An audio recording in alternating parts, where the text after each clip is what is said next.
तुला राशि वाले, तुला लगन वाले, अप्रैल के महीने में आपका अग्रेशन बढ़ने वाला है, क्योंकि मार्स जो वॉर के कारक है, पैशन के कारक है, अग्रेशन के कारक है, वो आपके 6th हाउस में ट्रांजिट करने वाले हैं। इवन तो 6th हाउस मार्स का नेचुरल हाउस होता है, लेकिन यहाँ से मार्स आपके 1st हाउस पे भी देखने वाले हैं, तो थोड़ी बहुत उच्चा मुची आपको होगी, इरिटेशन होने वाली है, छोटी छोटी बातों पर गुस्सा भी आने वाला है, काफ़ी आर्गुमेंटेटिव आप होने वाले हैं। और आपके 6th हाउस से सैटर्न भी ट्रांजिट कर रहे हैं, तो 2 हार्डकोर मैलेफिक आपके 6th हाउस से ट्रांजिट करने वाले हैं। ये स्पोर्ट्स के लिए अच्छा होता है, पॉलिटिक्स के लिए अच्छा होता है, दुश्मनों के ऊपर विजय के लिए अच्छा होता है, लेकिन ये रिलेशनशिप के ऊपर नेगेटिव इंपैक्ट करता है। और अप्रैल की 2 तारीख को होना है ये ट्रांजिट, तो अप्रैल की शुरुआत से ही आपको दिखेगा आपका पार्टनर आपसे शिकायत कर रहा है, आपकी आवाज़ में थोड़ा भारीपन आ जाएगा और वो एग्रेशन आ जाएगा, वो ईगो आ जाएगा। तो अगर आपके 7th हाउस वीक है, मैरिज में कुछ इशूज़ चल रहे हैं, तो थोड़ा सावधान रहिएगा।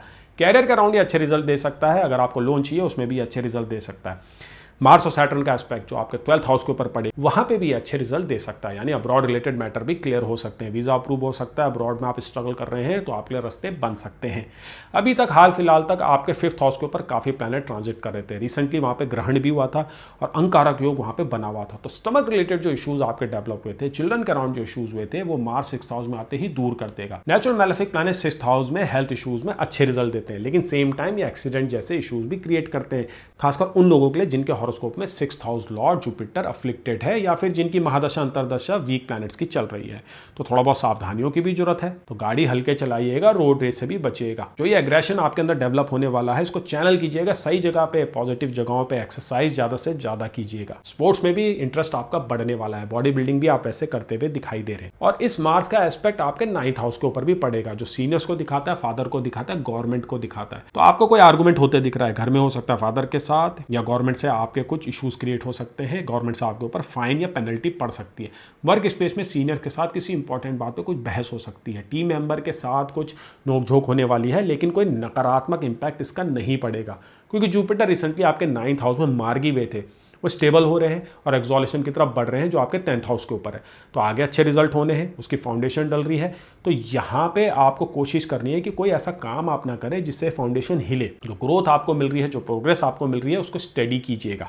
फिर इसके बाद 11, 12, 13 और 14 तारीख को आपको सबसे ज़्यादा सावधान रहना है, क्योंकि मरकरी जो आपके लिए भाग्येश है, वो डेबलेटेड होने जा रहे हैं, और मरकरी का डेबलेशन होगा आपके 6th हाउस के ऊपर। तो अगेन अब फोकस जा रहा है 6th हाउस के ऊपर। 6th हाउस में मरकरी कोई खास रिजल्ट नहीं देता, ऊपर से डेबलेटेड हो जाएगा, और मार्स के साथ मरकरी काफ़ी डिस्कम्फर्ट फील करता है। तो आपकी जो आर्गुमेंट करने की जो टेंडेंसी बनी थी मार्स की वजह से, वो और एम्पलीफाई हो जाएगी, थोड़ी नर्वसनेस बढ़ जाएगी, बात करते करते आपकी स्पीच लड़खड़ाने लगेगी, स्टैमरिंग होने लगेगी, स्पीच का अराउंड इश्यूज डिफेक्ट हो सकते हैं। और मरकरी 6th हाउस में मार्स और सैटर्न के साथ, सैटर्न जो कि कंबस्ट हो रखे हैं, वो ये दिखा रहा है कुछ फाइनेंशियल फ्रॉड हो सकते हैं, कोई लीगल इशू भी डेवलप हो सकता है। तो इन तिथियों में कोई भी कॉन्ट्रैक्ट पर साइन मत कीजिएगा, किसी भी नेगोशिएशन को करना है तो अपने साथ किसी सीनियर को ले जाइएगा, अपनी एबिलिटीज़ पे थोड़ा कम विश्वास कीजिएगा, क्योंकि आप थोड़ा बहुत ओवर कॉन्फिडेंट हो सकते हैं, आपको गाइडेंस की जरूरत पड़ेगी, किसी सहारे की जरूरत पड़ेगी इन तिथियों में। उसके बाद 14 तारीख को वैसे भी सन एक्सॉल्टेड हो रहे हैं। सन आपके लिए 11th हाउस लॉर्ड है, विजय के कारक हैं, सक्सेस के कारक हैं, और सन एक्सॉल्टेड होंगे आपके 7th हाउस के ऊपर, और वहाँ से आपके 1st हाउस को देखेंगे, तो आपकी अथॉरिटी को बढ़ा देंगे। आपकी अथॉरिटी अब एक्सेप्ट करी जाएगी वर्क स्पेस में, इन जनरल समाज में भी, और लोगों में भी, और घर में भी। और स्पाउस को गेन मिलेगा जैसे ही सन एक्सॉल्टेड होंगे 7th हाउस के ऊपर, आपको भी गेन मिलते हुए दिखाई दे रहा है, लेकिन स्पाउस को इसका ज़्यादा फायदा होने वाला है। तो स्पाउस की अथॉरिटी बढ़ेगी, स्पाउस आपको अच्छे से गाइड कर पाएगा, तो स्पाउस के थ्रू आप मार्स, मरकरी और सैटर्न का जो यूनियन है ना 6th हाउस में, उसको नेविगेट कर सकते हैं। तो स्पाउस की असिस्टेंस जरूर लीजिएगा। इसके बाद देखिए कुछ समय के लिए कालसर्प योग बन रहा है, सभी के लिए बन रहा है, उसमें कोई घबराने वाली बात नहीं है। आप लोगों के लिए कालसर्प योग की एक्सिस बनने जा रही है 5th और 11th हाउस के ऊपर। तो इन जनरल यहाँ पे कालसर्प योग की एक्सिस अच्छे रिजल्ट देती है, तो अब्रॉड के मैटर शाइन होंगे, जो काम आपके अटके हुए थे, एक्सपोर्ट इंपोर्ट में जो नुकसान हो रहा था, वो दूर होने लगेगा। फिर उसके बाद 19 अप्रैल को वीनस जो आपके लिए लग्नेश है, जो आपके लिए सबसे इंपॉर्टेंट प्लैनेट है, वो 8th हाउस में ट्रांजिट कर जाएंगे अपने ही साइन में। तो एक ट्रांसफॉर्मेशन होते हुए दिख रहा है, रिवाइवल होते हुए दिख रहा है, और इनहेरिटेंस रिलेटेड मैटर में वीनस आपको काफी सपोर्ट करेगा।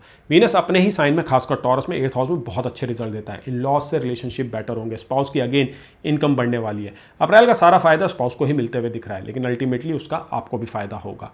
अब देखिए 8th हाउस में वीनस सडन गेन दे सकता है, गिफ्ट भी दे सकता है, एक सडन अपॉर्चुनिटी भी आ सकती है। महादशा अंतरदशा सपोर्टिव है तो अच्छे रिजल्ट मिलेंगे। काफी सारे प्लैनेट अप्रैल में लोअर एक्सिस में ट्रांजिट करने वाले हैं और ऊपर से कालसर्प योग की एक्सिस। तो वीनस 8th हाउस में आते ही ना आपकी इच्छाओं को बढ़ा देगा, आपकी क्रेविंग्स बढ़ जाएगी। वीनस यहाँ से आपके 2nd हाउस में देखने वाला है।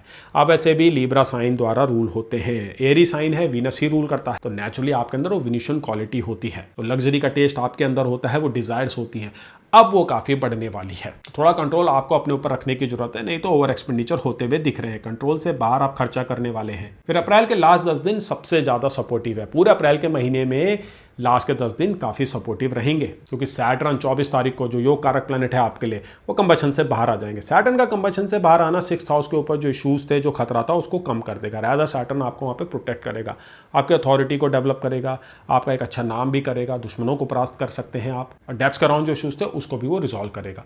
लोन अप्रूव नहीं हो रहा था उसको भी सैटर्न करा के देगा। अब्रॉड जाते हुए भी आप दिख रहे हैं, खासकर कोल्डर कंट्रीज में, जैसे कि कनाडा हो गया या यूरोप के अपर रीजन हो गए या नॉर्थ अमेरिका, और वहाँ पे प्रॉपर्टी भी लेते हुए आप लोग दिखाई दे रहे हैं। तो जिन लोगों का पीआर का काम अटका हुआ था उन लोगों के लिए भी अच्छा समय शुरू होगा जैसे ही सैटर्न कंबशन से बाहर आते हैं। फिर अप्रैल की 30 तारीख को मरकरी जो आपके लिए भाग्येश है, जो डेबिलेटेड हो रखे थे, वो आपके 7th हाउस में आ जाएंगे। काफ़ी आराम पड़ेगा आप लोगों को, लेकिन इसके जो अच्छे रिजल्ट हैं वो आपको मई के महीने में देखने को मिलेंगे। और जून में वैसे भी जुपिटर एक्सॉल्टेड होने जा रहे हैं, तो एक कहानी लिखी जा रही है आपके कैरियर के राइज की, और अप्रैल का महीना उसमें सबसे ज़्यादा इंपॉर्टेंट रहेगा। तो किन तिथियों में आपने, किन डेट्स में आपको सावधान रहना है मैंने आपको बता दिया था, वो है 11, 12, 13 और 14 तारीख, और जो प्रिकॉशंस है वो भी मैं आपको बता चुका हूँ। अब बाकी की डिटेल मिलेगी आपको मई के वीडियो में। तो चैनल में अगर आप नए हैं तो चैनल को सब्सक्राइब कीजिए, वीडियो को लाइक कीजिए।